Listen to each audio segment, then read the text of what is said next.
There he goes into that drugstore. He's stepping on the scales.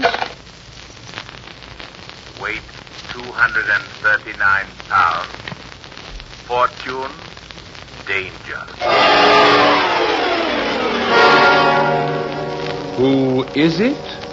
The Fat Man.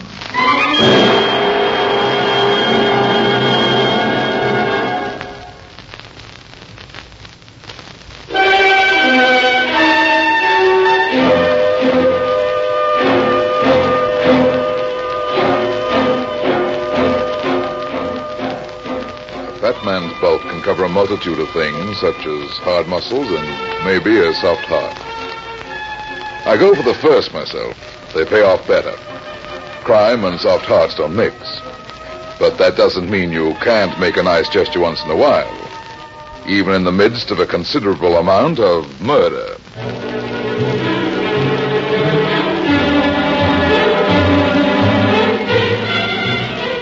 And now here's the Fat Man in Murder Plays the Horses.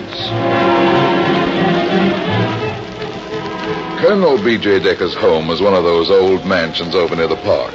You know the kind I mean. A museum on the outside and a morgue on the inside.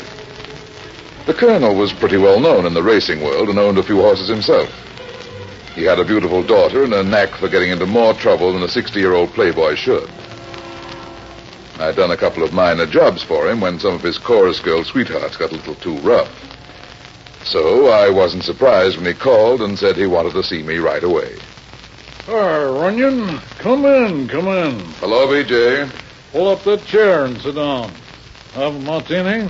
No, thanks. Not before the sun goes down. Good idea.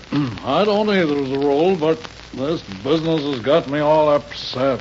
Who is she this time, B.J.? A redhead? A redhead? Oh, no, I wish it were as simple as that. Runyon, this is serious. I didn't think anything was more serious than a redhead unless it was a horse. It is a horse.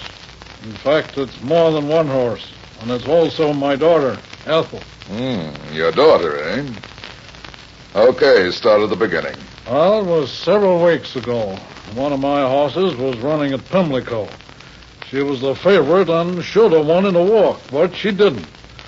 Coming into the back stretch, she threw a shoe and took a bad fall. A tough break, B.J., but it's happened before. Oh, I know that, of course. But 3 days later, another one of my horses took sick just before the race. It was something in the feed. Yeah? What next? A week later, it was a shoe again. And then yesterday afternoon, I got a phone call. From one of your horses? Oh, stop it, Brad. This is serious. It was a man's voice. He said, if you love your daughter, Ethel, you'll keep Snowflake out of the Kingston Handicap.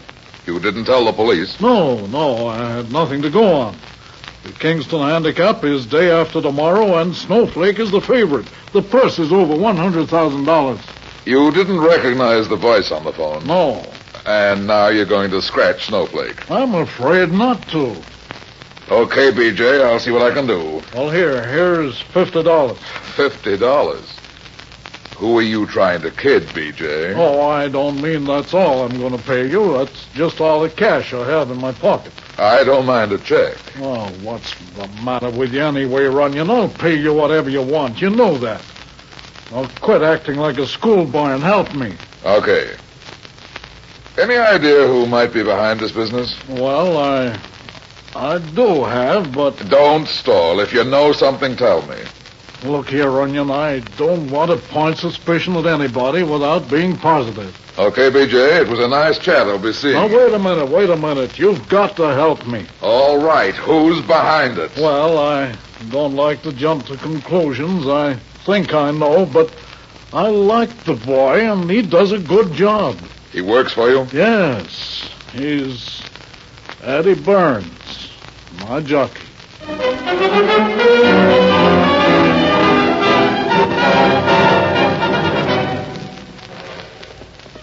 Attaboy, Eddie, attaboy! Let him out! Come on, Eddie, come on!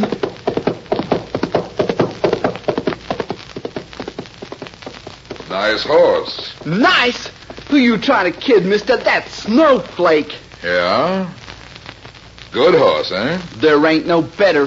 Who's the exercise boy? Exercise, boy? Are you kidding?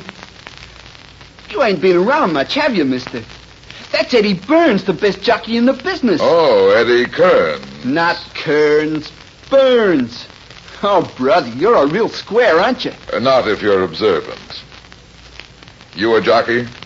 No, not yet. I work 'em out. They give me the plugs. But I'm learning fast, and Eddie's talking me up. I'll get a break pretty soon. What's your name? Pete? Okay, Pete. See that tall, thin fellow leaning against the rail over there? Yeah? What about him? Who is he? I don't know. I seen him talking to Eddie a little while ago. I guess it's some pal of his. See you later. I want to talk to Eddie's pal. I thought I smelled something besides horses around here, Deacon.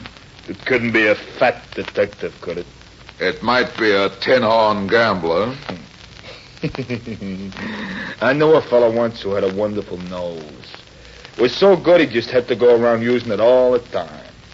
But he had an accident. What a shame. Yes, wasn't it? They found him in an alley without his nose. Know any more bedtime stories, Deacon? Yes, lots of them. Tell me one about a jockey. A jockey? Yeah. A jockey named Eddie Burns. You know, it's a curious thing, but I don't know any Eddie Burns stories. How about the Three Bears? Let's skip that. I'd almost bet you knew at least one Eddie Burns story. You'd make more betting on a horse. Okay, Deacon, let's go. I got Hello, Sneed. Remember me? What's this two-bit dick doing here, huh? He's being too inquisitive. Oh. That's not so healthy, fat man. You know, Deacon, you ought to be more careful in picking friends. Somebody might get the wrong idea. Why, Cut you it, big... Sneed. Come on, let's go. Better brush up on your horse stories, Deacon. Take him, Pete. Okay, Eddie. Boy, oh boy, he's really looking good, ain't he? Like a dream. Feeling good, aren't you, boy? I say we're going to take that Kingston handicap like candy from a baby. Ooh, boy, hold it. Here, Pete, take him round again. Take it easy. Just cool him off. Okay, Eddie. Give me a leg up.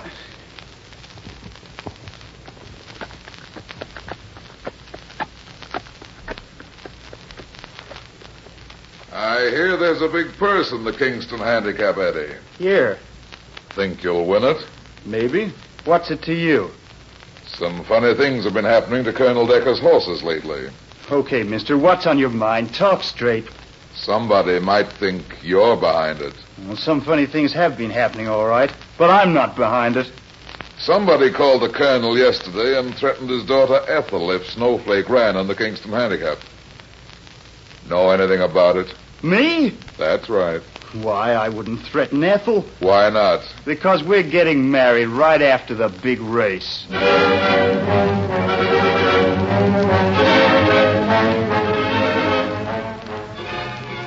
Eddie's crack slowed me up a bit. While I was figuring my next approach, Eddie turned quickly and headed for the stables. I wanted to straighten this angle out, so I drove back to town, had me a breakfast, and hustled over to see Colonel Decker. It was still only 10 o'clock, but the colonel was up and through breakfast when I called. Now, let me get this straight, B.J.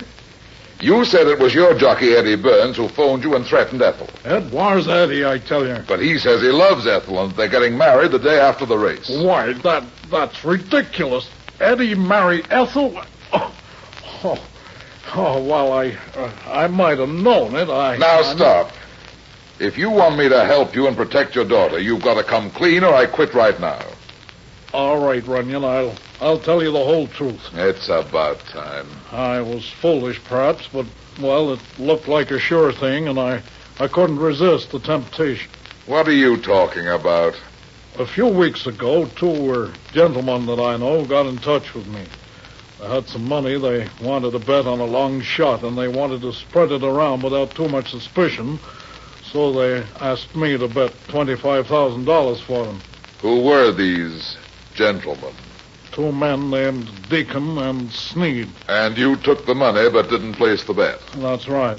It was a 7-to-1 shot. I didn't think the horse had a chance, so I decided to take the bet myself. But the horse won, so you owed them $175,000. Yes. Go on. When I told them I couldn't pay, that they'd have to wait, they threatened me. I told them I could pay after the Kingston handicap if Snowflake won, but that wasn't good enough. They wanted collateral. The only thing I had to give them was the deed to a gold mine I own. Which is worth more than the money you lost. Exactly. Now you see why I've got to win the Kingston handicap tomorrow. Yeah. Why didn't you tell me the truth to start with? Why all the business about Eddie Burns? But Eddie is mixed up in it. They're trying to keep Snowflake out of the race, and they've gotten to Eddie. Bought him off. Oh, excuse me. Hello? Colonel Decker? Yeah, speaking. This is Lieutenant McKenzie at police headquarters. We're at their stables right now, but can you meet us at headquarters in an hour? Why, yes, of course, but what's the trouble? Is Snowflake... Snowflake's all right, but there's a guy named Sneed that isn't. What happened? We found him on one of your empty stalls with a bullet in his head.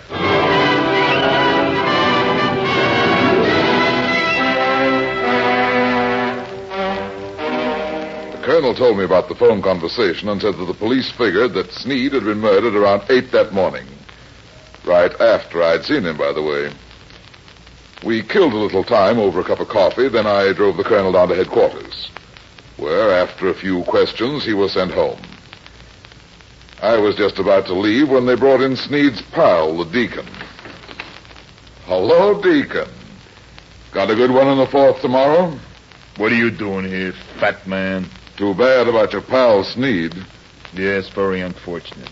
Your mourning is very touching. He was a nice guy, and I liked him. He was old enough to know what he was doing. Took his chances like everyone else, but he drew the wrong card. Have you got any idea who might have been gunning for him? Lieutenant, why don't you ask Runyon here? Perhaps he knows. What do you mean by that, Craig? I mean that... Wait a minute. Lieutenant McKenzie. What? Okay. Hold the Deacon till his lawyer springs him. Okay, sir. You want to come along, Brad? What's up, Mac? Colonel Decker's stables are on fire.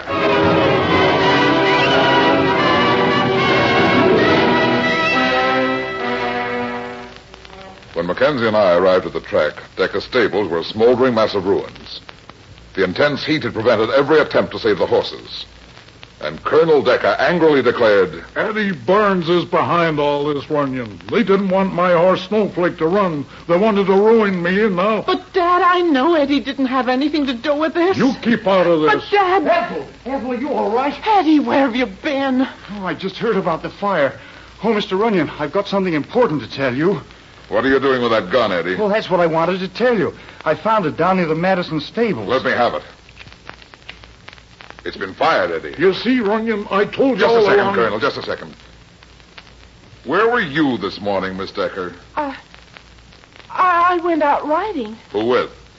Why, I went alone. Now, look here, Runyon, you surely Miss don't... Decker, I'd advise you to keep close to your home for a while. And as for you, Eddie, I'm going to turn you over to the police to answer a few questions. Oh, there's no question about his guilt. He murdered Sneed and started the fire that killed Snowflake. Snowflake's all right. What? He wasn't in the stable. Where is he? Oh, he's down in the Madison stables. I was worried about him, so I took him down there after this morning's work hour. Good. Don't say anything to anybody. If we can keep it out of the papers, it may save a lot more trouble.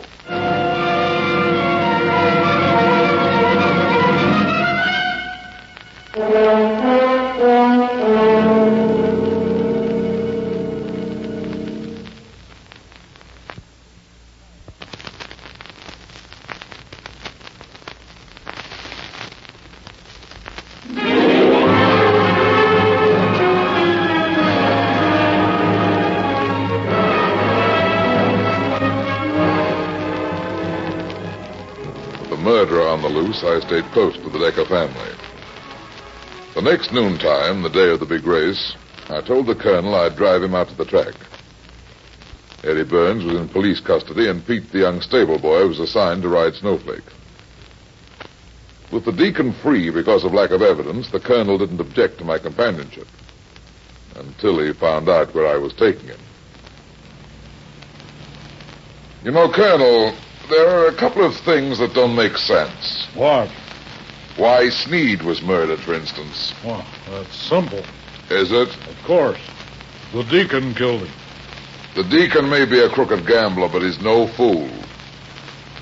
Besides, there are some others with equally good motives. Who? Eddie Burns, for instance. Oh, Eddie, yes. And there's somebody else. Who? You. Why, what do you mean? You owed Sneed and Deacon money. They wanted the mine instead. So if you lost the race today... But, Runyon, you're forgetting the fire and... Just a minute. Turn around, Runyon. It's almost time for the race. We're not going to the track, Colonel. We're going to listen to the race on the radio. What do you mean? What are you trying to do? Save your life, maybe.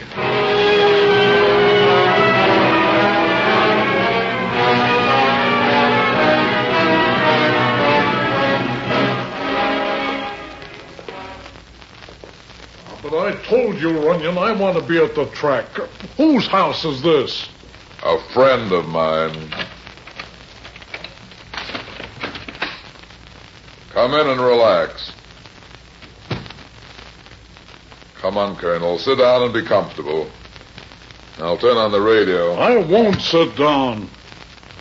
Have it your way, but you're not leaving. Don't worry about Pete. I think he knows how to handle Snowflake.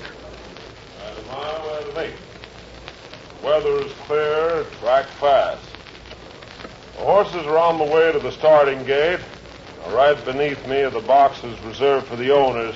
There's Mr. and Mrs. Dudley Fletcher, owners of Breakaway, and Bill Donovan, who owns Fantan. One of the boxes is obviously empty. It belongs to Colonel B.J. Decker, owner of the favorite Snowflake. Rumors have been flying around here all afternoon as to whether or not Snowflake would run. But up to now, Snowflake has not been scratched. After the terrific fire yesterday, it was doubtful, but I understand Snowflake was not injured. You'll pay for this, Runyon. Now, the horses have reached the starting gate now and are being led in. Yes, Snowflake goes in easily, despite the fact that Eddie Burns' regular jockey is not aboard. Fantan is giving his jockey a lot of trouble. He's on the inside. Now they're all... No, Fantan backs out. And now he's coming back. And the others are all set. Fantan is in. He's set now. We shouldn't have any difficulty. And they're off. Breakaway comes out of there first, followed by Yellowtail and Fantan. Buzzboy is fourth, and Snowflake, the favorite, is fifth. Breakaway opens up a length lead as they go into the first turn. He's showing lots of early speed, with Snowflake trying for the rail to save ground. It's Breakaway, Fantan, and Snowflake as they go down the backstretch.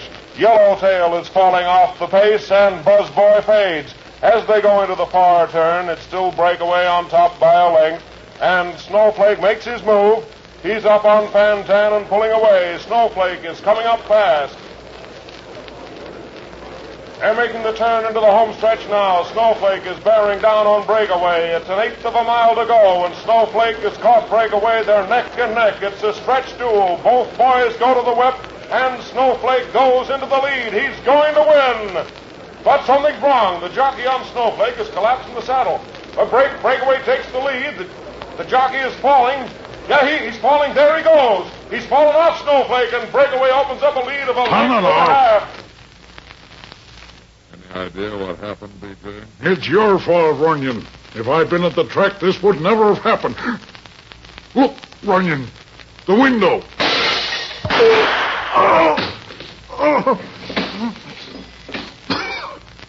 He got away before I could see him. Who was it, B.J.? Could you see him? Try, B.J., try. Who was at the window? Eddie. It was Eddie. It was...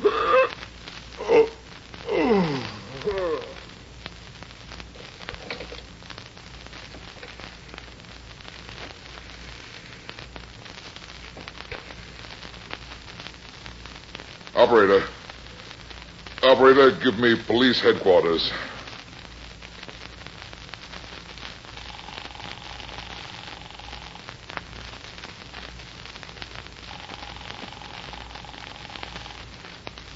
Police headquarters. Get me Lieutenant Mackenzie. Hello, Mackenzie speaking. Mac, this is Runyon. Colonel Decker has just been murdered. Murdered? Who did it? Why did you let the jockey go, Mac? What are you talking about? Eddie Burns is still locked in a cell here at headquarters.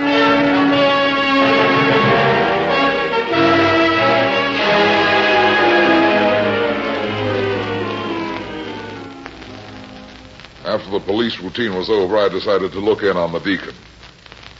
So I drove down to Times Square, parked, after quite a search, and went up to the Deacon's hotel room.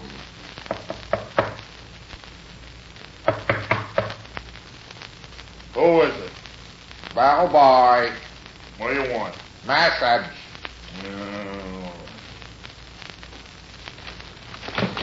What the... Why, Runyon, you... Yeah. What's the idea of saying you're a bellboy? I wasn't sure you'd want to see any visitors, Deacon. Why not? I've got nothing to hide. I'm not so sure about that. Packing, huh? Going someplace? Yes, I am. I don't like this hotel. Why? They aren't particular enough who they let in. Deacon, how'd you cut your finger? Opening a can of soup. Why? Somebody smashed the window this afternoon. Window? I don't understand. You will. Somebody stuck a gun through it. That is a good story. Yeah. I've got another one, too. Somebody doped a jockey named Pete, and he fell off a horse named Snowflake just when he had the race in the bag. Snowflake? But Snowflake... Snowflake is dead. He couldn't run. It's a good act, Deacon, but it won't work. But the fire, I thought he was... You mean that's what you hoped. But Burns took the horse out before the fire. Someone started that fire for you, didn't they, Deacon? No, Runyon, so help me I didn't. I swear I didn't. It's no good, Deacon. I really thought Snowflake was dead. Then you weren't at the races, were you? He was. No! Why not? I'll tell you. Because you followed Decker and me and shot him through the window. Right, that finishes the story, Runyon. Don't reach for your gun, Deacon, or I'll put a period to the story.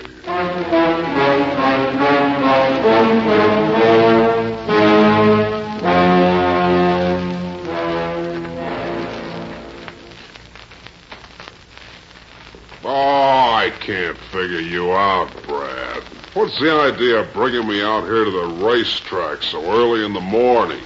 There's somebody here I want to see, Mac. Who?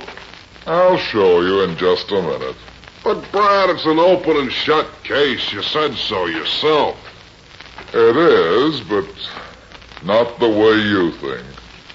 But if Eddie Burns killed Sneed and Deacon killed the Colonel, what else is there? Quiet, copper.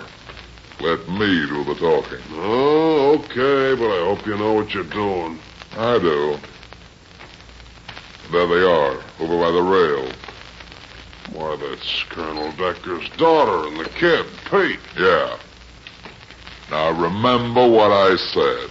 You have to exercise Snowflake now, Pete, and take care of him. Don't you worry none, Miss Decker.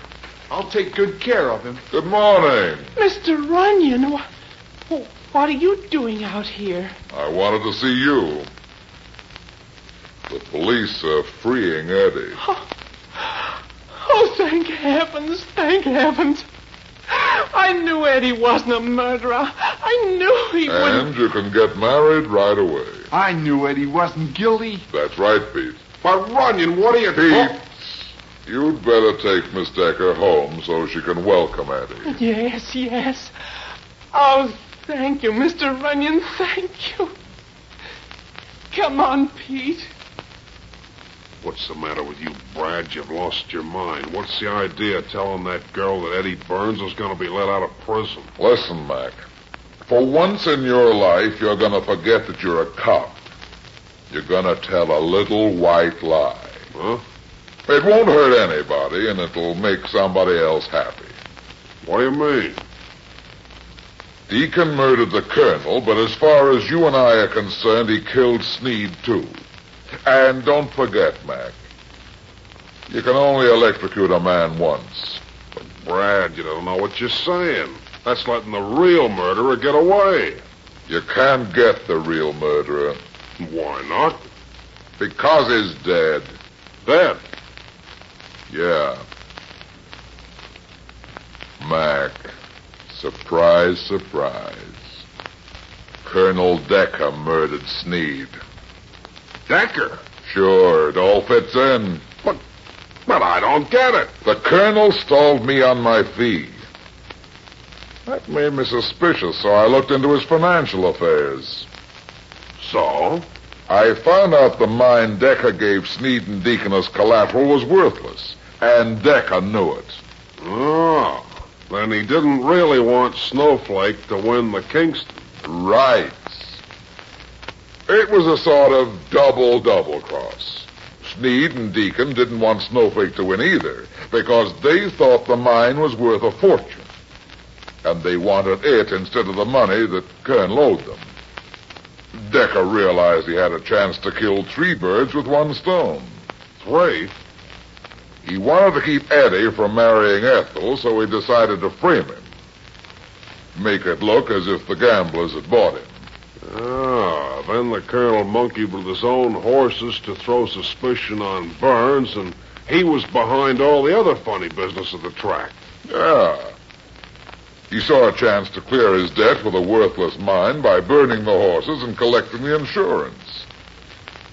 Decker was literally broke. But, why did he kill Sneed?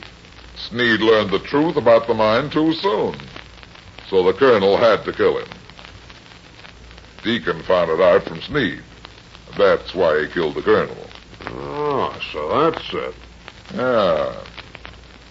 The colonel's dead, and his daughter doesn't have to know what a louse her old man really was. You know, I never suspected you of being soft-hearted. Well, a soft heart's better than a soft head if you don't overdo it. Maybe. Hey, by the way, Brad, you know any good horses for tomorrow? Yeah. I got a couple of fillies in my little black book.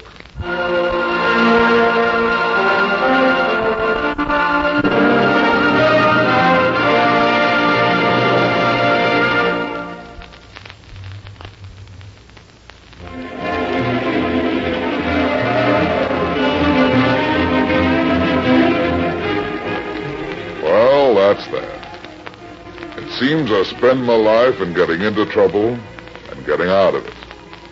But at the same time, I generally manage to get some other people in and out of trouble, too. Be seeing you again. So long.